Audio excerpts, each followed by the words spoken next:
All right, station 1 was called specific heat, and as you can see in the picture, I took water and alcohol, 25 milliliters of each. They were placed in a beaker, and then the temperature was taken at time 0. Then both beakers were placed on ice, and for 5 minutes I timed the temperature of each of the substances. So we were in essence looking at how quickly they cooled off. This same experiment could also be done with a heat lamp, and we could see which one heated more quickly, but in this scenario, I cooled them.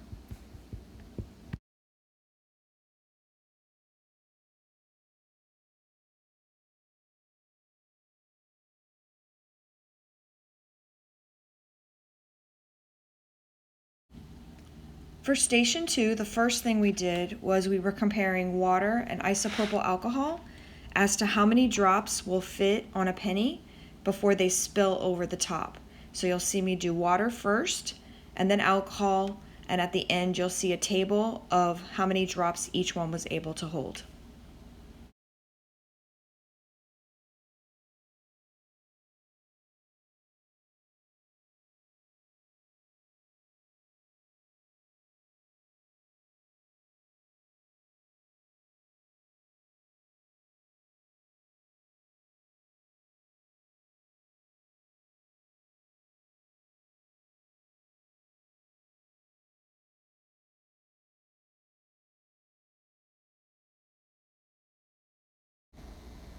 All right, so here I put a drop of water on a slide and then a drop of water on some wax paper, and I try to drag them. So notice on the slide how it sticks, but on the wax paper I can drag it around.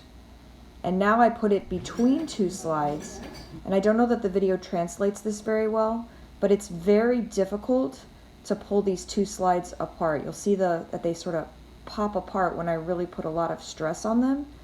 So the water almost glues the two slides together.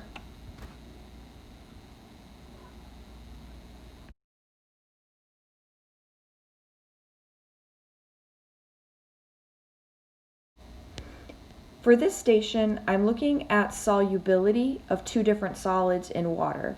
So the first solid you see here is solid iodine, which is a non-polar covalent solid. So I put the iodine into two separate test tubes. To one tube, I'm going to add alcohol, and to the other tube, I'm going to add water, and we're going to take a look at which one has the ability to dissolve the iodine.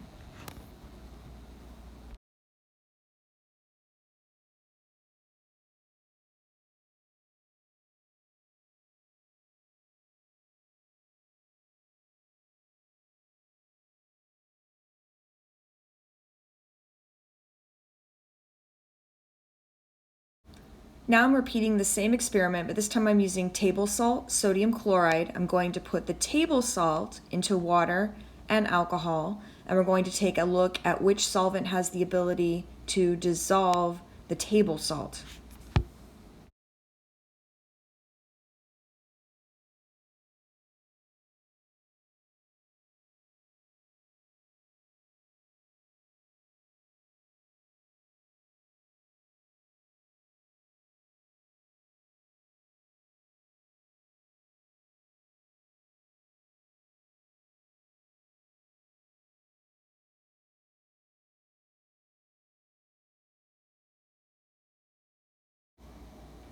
Here I'm putting a paper clip into a petri dish of water, and you can see that I can make it float.